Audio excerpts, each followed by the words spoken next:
Good afternoon. It's a Saturday afternoon, and this is the second video I'm going to be doing. Probably be doing three videos this week. One will be very brief. One is was put up yesterday, and that was related to the syllabus specifically, and some of the content areas I thought needed elaboration together with a PowerPoint. For some reason today, I cannot. I just did a PowerPoint for this particular topic, and I cannot get it to upload to YouTube, and I'm not sure if I can get it over to Canvas. So I'm going to try my best. If not, I'll just upload the PowerPoint into a separate module so you'll have it on that count. But this is basically going to be a Talking Heads Dr. B thing here, and just go with the flow. And in many respects, and I don't want to overstate this, but in many respects, I think this video and the ones I've been doing. Um, the one I did last week too, the second one, are in many respects more important. That's a tough word to use. Uh, More practical to use in terms of the skill sets that I'm interested in learning more about. Again, unfortunately, I cannot show you the PowerPoint as I'm speaking, so I'm going to need you to go back to the PowerPoint somehow or another to figure out how you can sync up this video with what I'm about to say. So I apologize for that. I will do the best I can. Although maybe I can get it up this way. I just thought of that. So let's see if we can do that. First, let's get this opened up.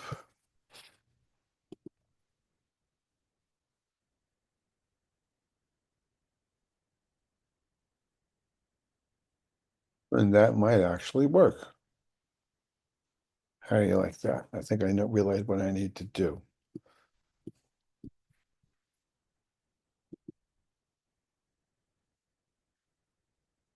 Okay. So far, so good. Here we go. Uh, Talking Heads, Richard Bernardo, telling you this is basically devoted. This will be a continuing video over the next couple of weeks. But right now, this is the opening piece to it. And I'm calling it Futuring Processes. Again, futuring is a word I made up, but a word I think has great capacity to catch your attention. Those of you who teach English, you may try to tell me whether this is a noun or whether this is an adjective or whether this is a gerund. I don't know what it is, but or a verb for that matter. I've used it in every way you can possibly imagine. And I hope you use it too, as a matter of fact. Enough said. So here we go. Here we go. All right. Question really begins with, and this should have probably been done in the introductory videos, how you view the emerging future. I've used the word interchangeably, emerging future with probable futures or possible futures, more likely probable futures is a better connection. And that this word term emerging future actually comes from someone on the reference list I've given you, namely Otto, Otto Scharmer, Scharmer, who's written a variety of books centered on his theory called the theory U, as in the letter U.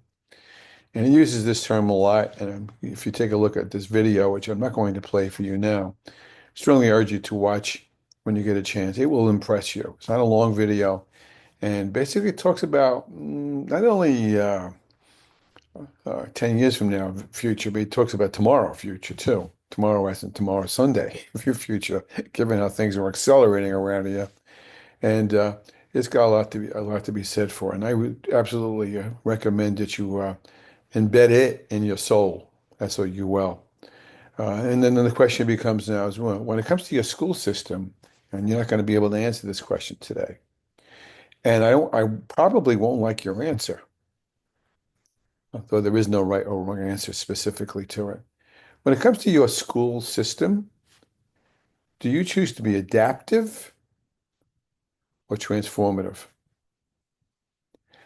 I'm not going to define those quite yet, if I even will at all today.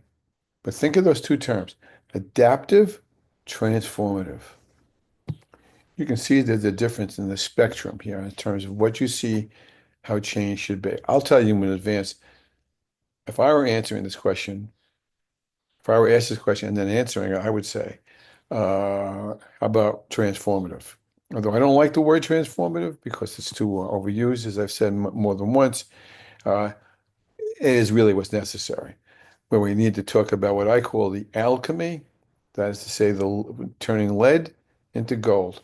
We have a lot of lead school systems and school buildings and school and instruction. Lead as in the metal lead, not as in lead as in leadership lead, just to make that more specific. They need to be magically transformed into gold with a different kind of approach to leadership, which is what this course is about.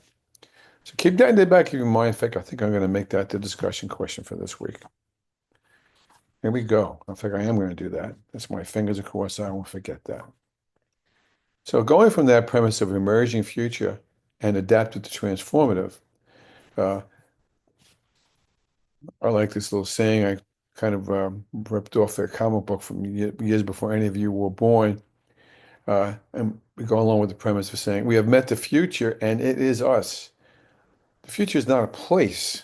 The future is a mindset. The future is uh, a culture and sets of practices and dispositions that are evolving and transforming in one form or another, in some cases much more rapidly than many of us would like to see happen. And the point I want to try to make here is that yes, we have the capacity to choose how we create the future we want. Side note, my experience, like I said, I've been doing these things for longer than any of you were born, which either makes me old and wise or just old.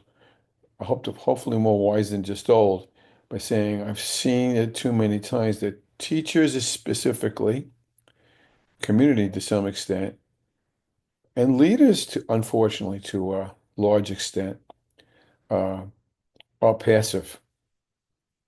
We're very content to let things happen to us and not that anxious to respond to something we see happening and trying to reverse it, eliminate it, or change it as such. We're not good at this. Okay, and so we basically inherit what comes at us, whether it's societal developments or economic developments, political developments, national or global events. We basically don't particularly play out for that. Quick example, and I won't give too many war stories today. Quick example is I was doing a site-based team consult in a district, and the school district I was in had a universal had one building devoted strictly to kindergarten. So all the children from all entire district came to the kindergarten. Um, it was around May, and it was a site-based team meeting. There was teachers there, and there were some parents, a couple of ancillary people. The nurse was there, and the principal. And the principal gave out the demographics for the incoming year, the next year. And he didn't say much about it, sort of handed it out, and people looked at it.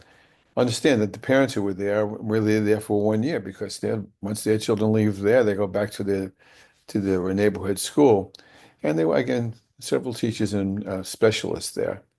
So one of the reading teacher raised his hand and said, "Mr. So and so, can you see that we last year, 2 years ago rather, we went from uh, 10 ENL children. This year we have 30. Next year you're projecting 60. I'm making that number up just to show you the dramatic trend change." The principal didn't say anything. He goes, "Yes, that's correct." And the reading teacher just didn't roll over on that. I said, "Well, wait a minute." It says, "That's like 3 classes worth of ENL children. Have we planned for that? What are we going to do about this? Do we have enough materials? Have we done professional development for the teachers? Are we going to hire more ENL teachers? Are we going to do what kind of model are we going to use?" And the principal didn't answer. And I'll leave it at that. I'll leave it at that. Was that leadership or was that a manipulative? Manipulative? I won't tell you, but you take that under consideration as we go through this, because the probable future was very clear. But what was the preferred future? So you kind of put these together with the change issues that you have presented to me, especially those of you who have spoken about your devotion and passion about helping E&L children successfully uh, navigate the school systems that are very, very alien to them in some cases. And then we come to the premise, basically, and I didn't make this up. This is a quote I got from someone whose last name was Richardson, who said that when it comes to the future, there are three kinds of people: those who let it happen. Was that principle letting it happen? Those who make it happen? Was the reading teacher interested in making it happen? And those who wonder what happened. Think about that. And now here's the question. You can't answer this out loud for me. You may be able to answer in the discussion question. What do you believe? How do you see the future?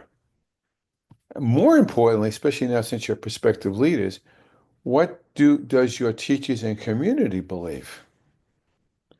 Do your fellow teachers or community members, stakeholders, believing in one of those particular mindsets more than another? Is it the same as what you think as a potential leader? If they're not, what do you do about that? Is there a gap between what you think is the preferred future versus what others may think?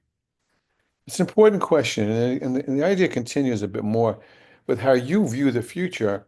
And again, I took this from a book by a man named Draper Kaufman, How to Teach Tomorrow.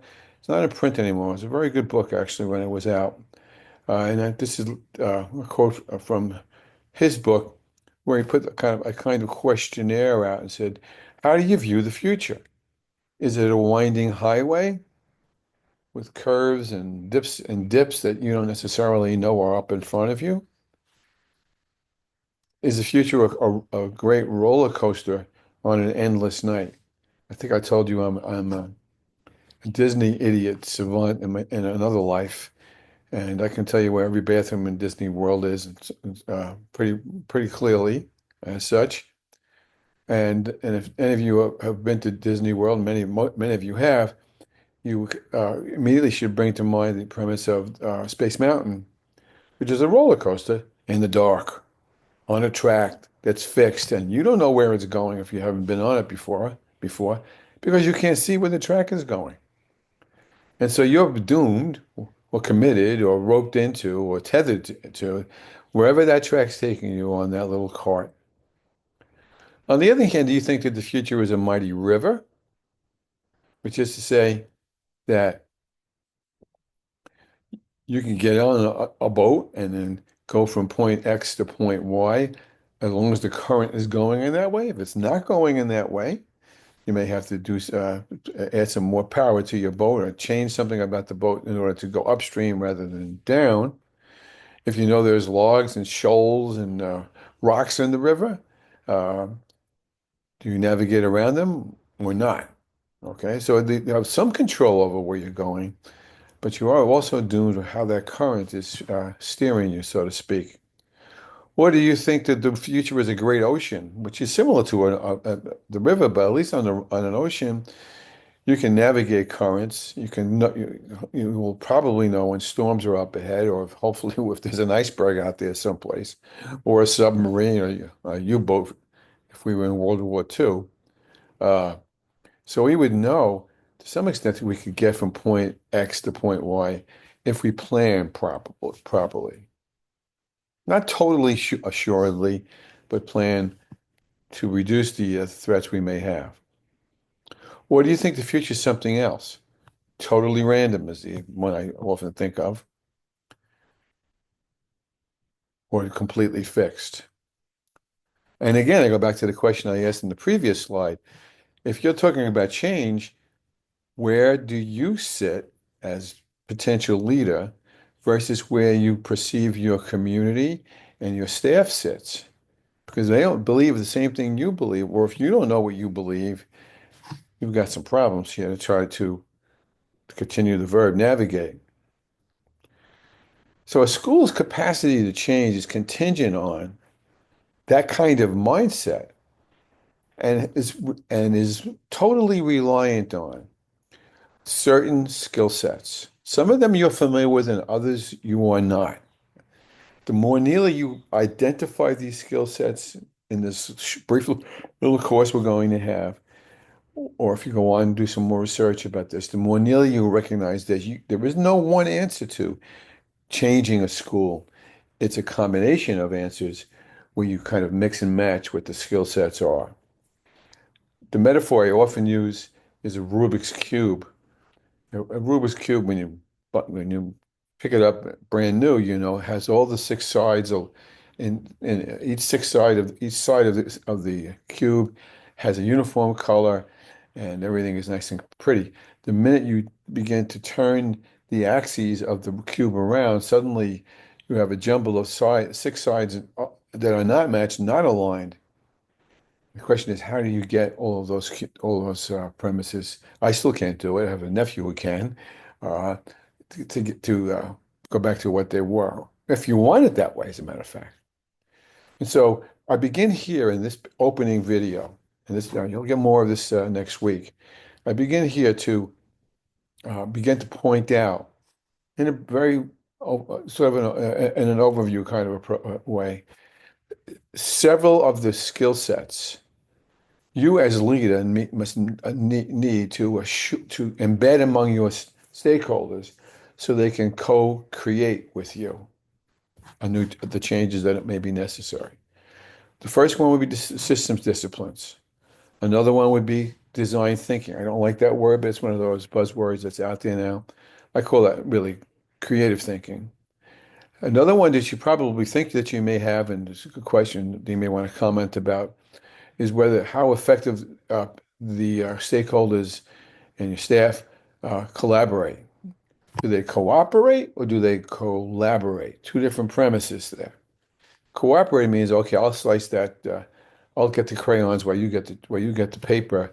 That's cooperating. That's not collaborating so well. Collaborating is working together. And I would venture to say that many organizations uh, talk the talk but don't necessarily walk it. Now, these are all dependent on. Now, you remember that if we had had more time, and I mentioned this, I would have had you bring in artifacts to represent your culture.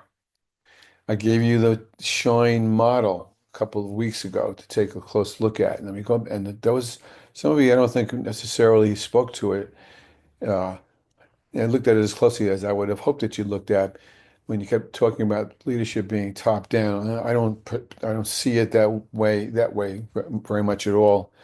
Uh, the reason why you don't see it the way I see it means that you come from a culture that doesn't operate that way, rightly or wrongly. I'm not necessarily saying you're not right, but you can be more nearly right if understand where I'm trying to take you on this. And so it's about the culture. If you don't recognize the capacity of the culture of the organizations, the way they do things and the way they believe in what they do, is tuned into how you make decisions together. If that Rubik's Cube doesn't align up, you cannot have change and you certainly cannot sustain it.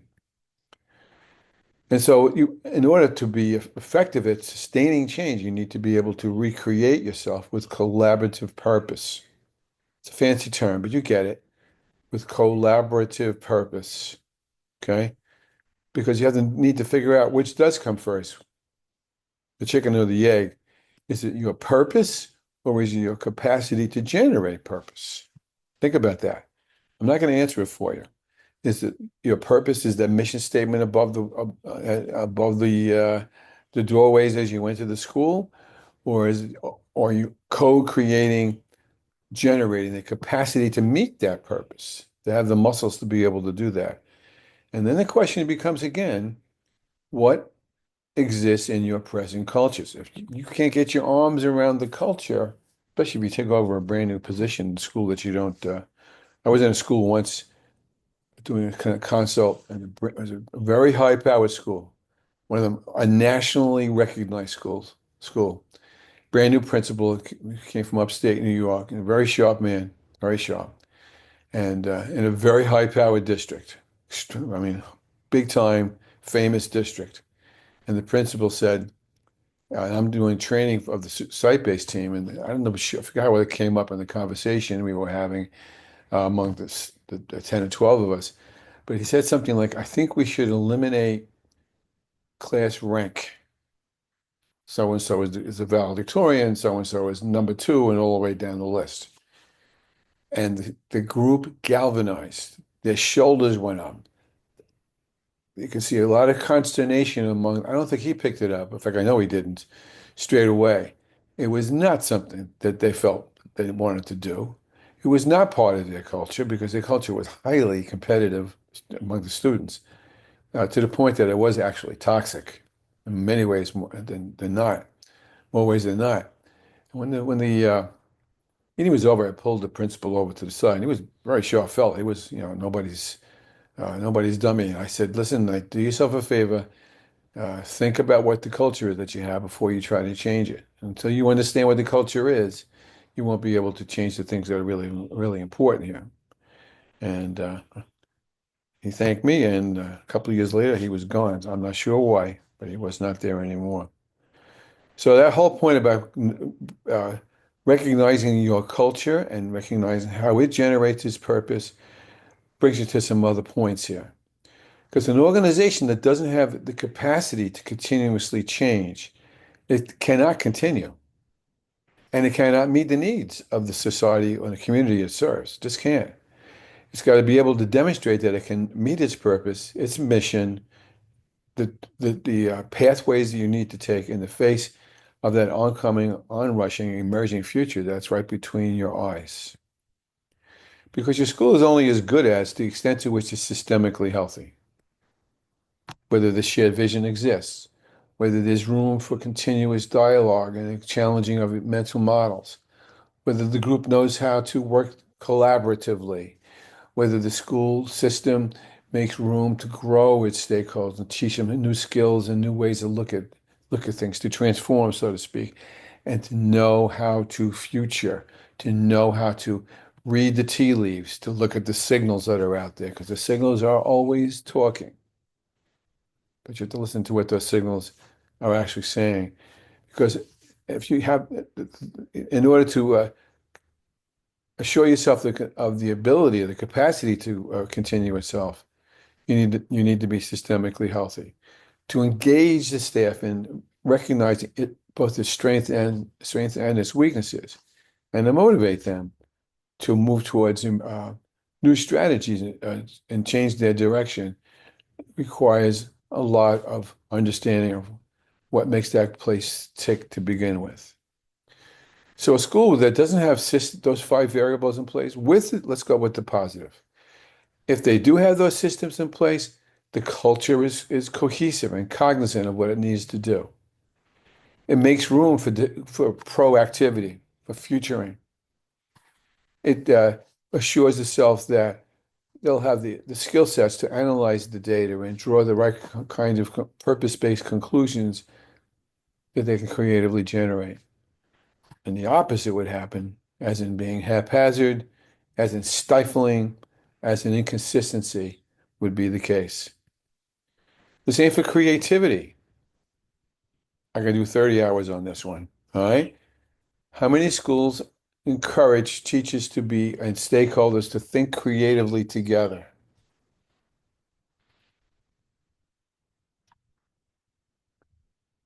A school has taught its groups how to think beyond brainstorming and into other kinds of skill sets that talk about what we have euphemistically called design thinking. uh, the culture would be more nearly able to transform itself because it wouldn't be frozen in old ideas and old habits. The disciplines that I'm going to speak about pretty soon, uh, especially that of personal mastery, of professional development, and of team learning, would be fluidly available for people to tap into. People would be able to not just look at the principal, her or him, or their superintendent, her or him, for direction every single time, that they could actually think on their own. Isn't that a scary premise? And that the quality of the futures-based leadership would be anticipating those emerging futures, whether it be tomorrow or 10 years from now. And if they don't have those things, it's going to hit one of those icebergs sooner rather than later. Same with collaboration. You can read the PowerPoint here. I am going to be able to post this in too as well. Clearly, we think we can know how to collaborate, but we don't always know how to do that. And the phrase I usually say to almost every group with whom I work is whether you believe that none of us is as smart as all of us. It's a Japanese proverb, actually, and it's very cute and it sounds cute. Most people say, I believe in that. But then you come back to, well, I could think of some elections, I could think of some jury trials and some decisions that people have made that were terrible decisions because the group that was making them didn't have a whole lot of wisdom, didn't know how to really work with each other. And they just sort of pinballed around with whatever was going on out there rather than with listening to each other and trying to uh, create what they can create with a little bit more thought. And then there's futuring. An organization with and without futuring systemically recognizes those cross impacts, uh, uh, can use creative problem solving skills, knows how to collaborate, and recognizes what may be obstructing them or may be promoting them in their cultural practices, values, and beliefs and priorities. Where the opposite would, if it doesn't exist, if they don't think from a futuring skill set, they're forced to react rather than to proact. Now, I leave that premise back to you as we move clearly through some of these premises along the next couple of weeks, where uh, what does the leader do to assure that those premises go in place? And by the way, I'll give you one quick answer. You don't snap your fingers and put those things in place. It takes careful thinking. And that's where we are. So I'll stop the share. I've only begun to talk more about this, and I'll be giving you much more detail. And I'm going to give you some skill sets that you've never had before. And you will see that these skill sets can be used, by the way, in instruction, not just in your leadership premises. You can teach these to your teachers, or they teach them to you, or they teach each other these things. Life will be a lot better for everybody. And with that, okay, we move along. I will put this up now for you to hopefully see. I'm going to put a DQ up. My fingers are still crossed about that.